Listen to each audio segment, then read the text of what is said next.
Dudes and dudettes, how are you guys? This is Chazzy and welcome back to the Mixer, and today I'm going to be talking about something that in my opinion is extremely fascinating. I have actually been sitting on this video idea for a long time. I wanted to record it for a while, but I kept trying to research it, and get stuff. Is somebody killing someone next door? What's going on? Is there a murder? So anyway, I wanted to do this video for a while, and I tried to put in a lot of research, and really look it up, and it's really hard to memorize this kind of thing, so I'm gonna have to use my little cheat sheet here. Any excuse to show my tablet, right, in these videos now.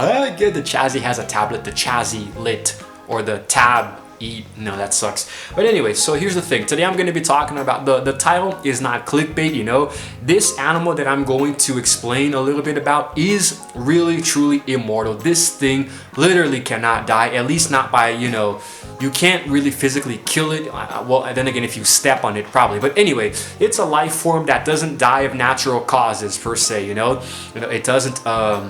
It doesn't really, how can I explain? It can survive anything, literally anything. You drop it into a volcano, it survives, You send it to the Mariana Trench, it survives, You freaking, I don't know, you throw it, I don't know, what else would suck? You throw it in a fire, it doesn't die. You throw it into the vacuum of space and it doesn't die. You throw this thing anywhere you want, You throw it into your grandma's pie, it's still not gonna die. And it is called the water bear. Scientifically, the tardigrade, also known as the water bear, the moss giant.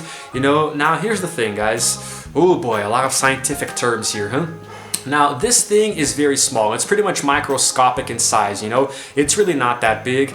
And the name tardigrade actually means slow steppers, This thing is really, really interesting. And it was actually discovered in 1973, 1773. That's a very odd year to say, Now, these things have been found literally everywhere in Earth's atmosphere, And just to give you guys a little bit of an idea, they are really not that big, guys. They're actually very small. They are usually about 0.5 millimeters, okay? So that's about 0.02 inches in length, And that's when they're fully grown. And they're very short and plump, like little pigs. They're so cute. And they have 4 pairs of legs, each of them ending in claws, usually with, 4 to 8, and suction discs. So kind of like a squid or an octopus when it wants to suck something. And it's like, that sounded and looked a little wrong, but anyway, just forget about that. So they are actually very prevalent in mosses and lichens, and they feed on plant cells, algae, and small invertebrates. When you collect these little bastards, you can actually see them under a low-power microscope, which actually makes them accessible to students and amateur scientists and all things like that. Anyway, so a few more tidbits of info here. This is really cool. I love using this tablet to research stuff. They have been found everywhere in Earth's biosphere, literally everywhere from mountaintops to the deep seas to mud volcanoes, like I already said. They have also been found in tropical rainforests and in the Antarctic. So Antarctica, you can find these things even in extreme cold. They are among the most resilient animals ever to have existed on this planet because the individual species can survive extreme conditions, like I said. So eat your heart out, Bear Grylls. They can actually survive, exposure to extreme temperatures and pressures, both high and low, air deprivation, radiation, dehydration, and even starvation, which would literally kill everything else on this planet, humans and animals alike. And they can also survive in space, like I said. And there are about 1,300 known species in the family. A part of the I'm gonna write it down here, Ecdysozoa, which consists of animals that grow by ecdyes, known as anthropods and nematodes. Okay, then the first time that these things were discovered was back in the Cambrian, over 500 million years ago. While I take a little breather, I'm going to show you guys a couple of photos of these things.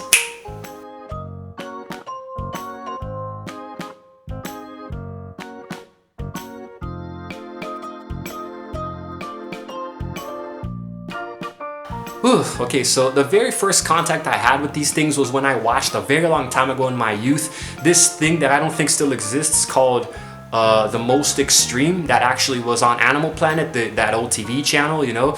And it was actually really cool because it was my first exposure to countdown lists, because they would do a top 10 countdown of the most extreme animals in a certain kind of category. So the one with the most teeth, the one with the most venom, the fastest, you know, and the most dangerous, the most bloodthirsty, a whole bunch of dangerous animals, the biggest, you know, the smallest. And I remember this list specifically, you know, it was really cool because the entire series would go on from the 10th all the way to the 2nd position. Then right before the first one, they would cut to commercial and give me some of that hype, you know, to find out what was happening.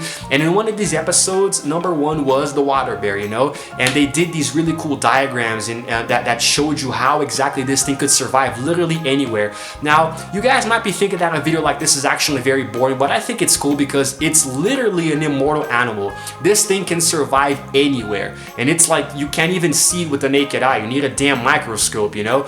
And it's actually really interesting because you can find them literally anywhere, so they are very resilient. And actually, you can find them a lot on lichens and mosses, you know. However, they can all, like, if you take a piece of moss and soak it in the water, you're gonna see a lot of them under a microscope. Other environments include dunes and coasts, you know, generally soil, leaf litter, marine or freshwater sediments, where they may occur quite frequently, actually. Oh my god, there are 25,000 water bears per liter of these damn sediments. Wow. Okay, and one specific specimen of water bear called the, who names these things? Aeschyonides weithi can actually be found on barnacles, which is a pretty disgusting thing, you know? Oh my god, man. But anyway, so here's the thing, a little pieces of info. I already told you guys, you know, the size, they range from about 0.3 to 0.5 millimeters and all of that. And they have this and that. And also, here's an interesting one. All adult water bears of the same species have the same number of cells. Nice, and some species might actually have as many as 40,000 cells in each adult, even though they are only about freaking 0.02 inches in length. 40,000 cells. Sometimes I forget how small cells are, you know, it's freaking crazy. But anyway, a lot of interesting things here. They possess a lot of brain patterns, and they possess a you know what, you guys can go read this later, you know, you guys can go check it out for yourselves, you know. It's just one of those things that I think you might find something interesting. I just want to know who named these things, you know. Oh, I already found it. So the name tardigrade actually means slow walker, and it was actually given in 1777. Good Lord in heaven. So anyway, wow, this is really interesting. Hey, look, there's a microscope image of one of these things, and it's, even the image is small. I'm gonna try to zoom in a little bit. Look, it's really creepy, isn't it? Ugh, it's freaking disgusting. Like, if this thing was human size, you know, I think I'd probably run away and get scared, man, because I don't know if you guys don't know, but I have a problem with, you know, big things. That's what she said.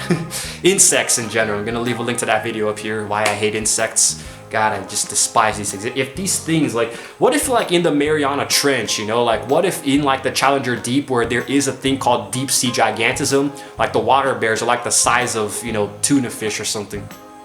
Now, we have a lot of extreme animals on this planet, you know. We associate elephants, for example, with being the biggest land animal, blue whales with being the biggest sea mammal, you know. We associate cheetahs with being the fastest animals, and a certain species of jellyfish, which I also talked about some time ago, being the most poisonous, you know. But, I mean, if you really think about it, the water bear is actually very underrated, because no matter where you put this thing, it doesn't die, you know? And I don't think, like, if you take a water bear, like, yeah, you can't see with the naked eye, but if you try to step on it or crush it, I don't even know if that would kill it, you know? Who's calling me? Stop calling me. I'm in the middle of recording a video. So you guys see that YouTube is more important to me than calls, unless it's like a family member or something. But if you really think about it, this thing is like a real life Wolverine, you know, because no matter where you send it, it survives, you know. There are different animals, like, for example, a certain species of eel, I think, or a lizard, that they act, well, all lizards in general, they regrow their limbs if you cut them off, like a tail or something, you know. But this thing is even crazier, you know, because no matter where it goes, it can be in the hottest volcano, or the most crushing pressure in the deepest pits of the ocean, or even in the vacuum of outer space, and it's still alive, and it thrives. It's microscopic, so these things could be anywhere. You guys saw there could be 25,000 of these things in one little, you know, fungi or one little barnacle, you know. It's freaking crazy. And I don't know if they possess if they pose a threat to us, you know, if they're dangerous, if like, for example, if they're like, I don't know, hair lice or something. I don't know if they're actually harmful to us, you know, to the environment, but they're so small and yet they're so powerful, you know. If these things grew bigger, if they were human size, I mean, how would we even kill this thing? You know, is it even killable? Because if it's not, then how do they ever expire? Like, every living thing eventually dies of old age, right? But maybe that's what happens. Eventually its body stops working, you know, but it still doesn't make sense. Like, because if this thing really can't die, then shouldn't they literally be everywhere?